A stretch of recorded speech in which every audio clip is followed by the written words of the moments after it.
முராத் பக்ஷ் ராஜ குடும்பத்தில் பிறந்த கருப்பு ஆடு. அவர் அறிவில் சிறந்த வருமல்ல.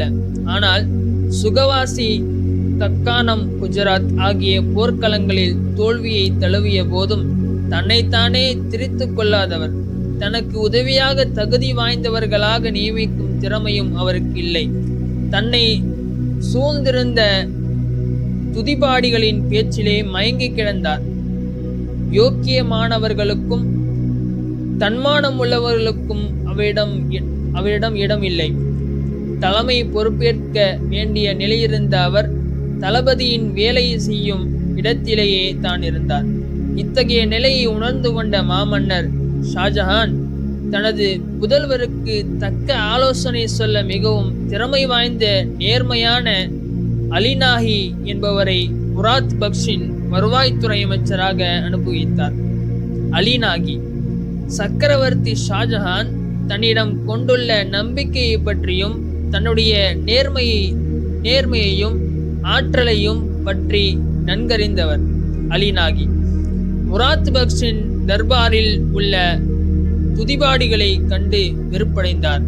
இளவரசரின் அறியாமை மற்றும் ஆடம்பர செலவுகளினாலும் லாபம் அடைந்து வந்த பலர் அலிநாகியின் நேர்மையான கடுமையான நடவடிக்கையினால் அவருக்கு விரோதிகளாக மாறினார்கள்.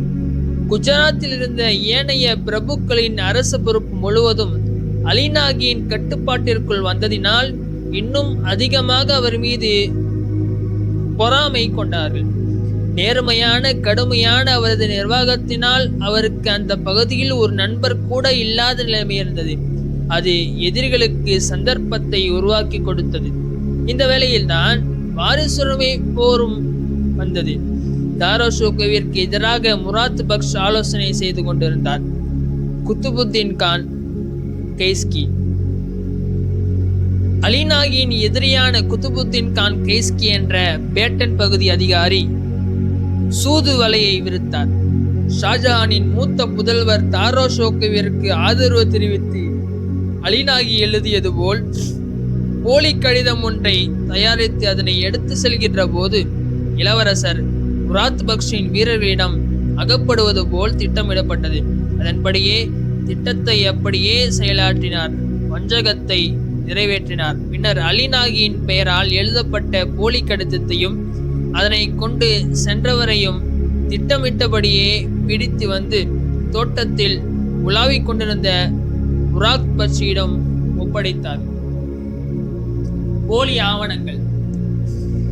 முந்தைய இரவில் கேளிக்கைகளில் ஈடுபடு தூக்கமில்லா இருந்த முராத் பக்ஷ் நிதானம் இழந்து ஆத்திரப்பட்டு உடனே அலிநாகியை தன்னிடம் இழுத்து வர உத்தரவிட்டார். வீட்டில் திருக்குர்ஆனை ஓதிக்கொண்டிருந்த வருவாய்த்துறை அமைச்சர் அலிநாகி இளவரசரின் அழைப்பு வந்ததும் அவசரமாக தர்பார் உடையை அணிந்து கொண்டு முராத் பக்ஷிடம் வந்து சேர்ந்தார். கோபத்தை அடக்கி கொண்டு ஒரு கையில் ஈட்டி ஸ்பேருடன் ஆசனத்தில் அமர்ந்திருந்த முராத் பக்ஷ் அலிநாகியிடம் தன் எஜமானுக்கு துரோகம் செய்யும் மனிதனுக்கு என்ன தண்டனை அளிக்கலாம் என்று கேட்டார். உடனே அலிநாகி எந்தவித தயக்கமும் இல்லாமல் மரண தண்டனை அளிக்கலாம் என்று கூறினார். உடனே அலிநாகியை பார்த்து முராத் பக்ஷ் போலி கடிதத்தை தூக்கி எறிந்தார். அலிநாகியின் அவல மறைவு.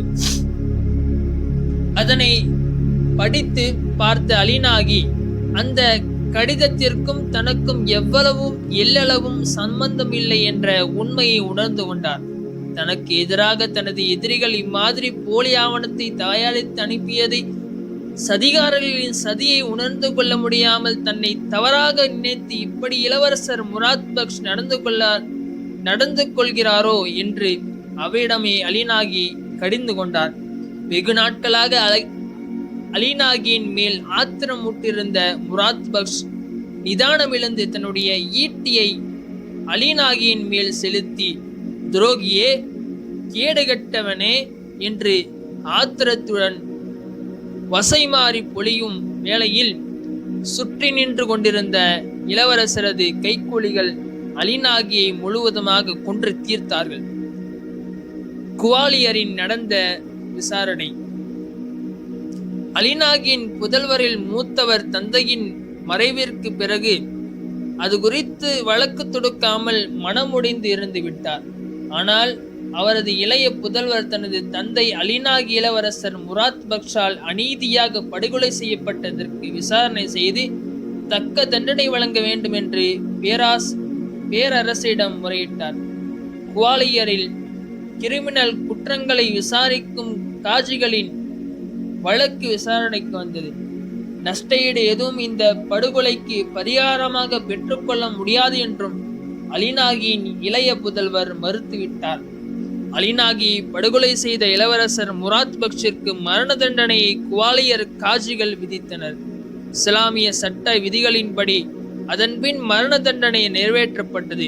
கிபி 1661 டிசம்பர் 4 புதன்கிழமை குவாலியர் கோட்டையில் துரோகிகளை அடக்கம் செய்யும் கல்லறை பகுதியில் அடக்கம் செய்யப்பட்டார். முராத் பக்ஷ் அலிநாகியை கொன்றதையும் அதற்கு பதில் குவாலியர் காஜிகள் முராத் பக்ஷிற்கு மரண தண்டனை வழங்கியதும் வரலாற்றில் வெளிச்சத்திற்கு வர வேண்டிய உண்மைகள். முராத் பக்ஷ் விஷயத்தில் ஆலம்கீர் அவுரங்கசீப் தவறிழைத்தாரா? முராத் பக்ஷின் மரணத்திற்கு காரணமானவரா? நடுநிலையாளர்களே நீங்களே முடிவெடுங்கள். பழங்குடியினரார் படுகொலைக்குள்ளான சுஜா. தர்மாட்டிலும் சமூகாரிலும் தாராஷோக்கோ அடைந்த தோல்வி சுஜாவிற்கு தைரியத்தை அளித்தது. கிபி 1659 ஜனவரி 5 அலகாபாத்திற்கு அருகில் இருந்த காஜா என்ற இடத்தில் அவுரங்கசீப் சுஜாவை படுதோல்வி அடையுமாறு செய்தபோது சுஜாவின் நம்பிக்கைகள் எல்லாம் தூளாயிற்று. பின்னர் கிபி 1660 மே மாதத்தில் தனது படையை விட 5 மடங்கான பெரிய படையின் எதிர்ப்பை சமாளிக்க முடியாமல் டாக்காவிற்கு சுஜா தப்பி ஓடினார். பொருளை இழந்து புகழை இழந்து டாக்காவில் தஞ்சம் புகுந்தார். ஜமீன்தார்களின் பெருந்தனக்காரர்களின் ஆதரவு அங்கும் இல்லாத நிலையில் டாக்காவை விட்டு கிளம்பி கடலை நோக்கி செல்ல வேண்டிய நிலைக்கு தள்ளப்பட்டார். அப்போதும் படகுக்காரர்களும் போர் வீரர்களும் சுஜாவை கைவிட்டுவிட்டு பின்னர் ஓடினார்கள். பழங்குடிகள். பின்னர் அரக்கன் அரசிடம் உதவி கேட்டு தஞ்சம் புகுந்தார். சுஜா அரக்கன் அரசரின் சிட்டங்கால் கவர்னர் 51 கப்பல்களை சுஜாவிற்கு வழங்கி உதவினார்.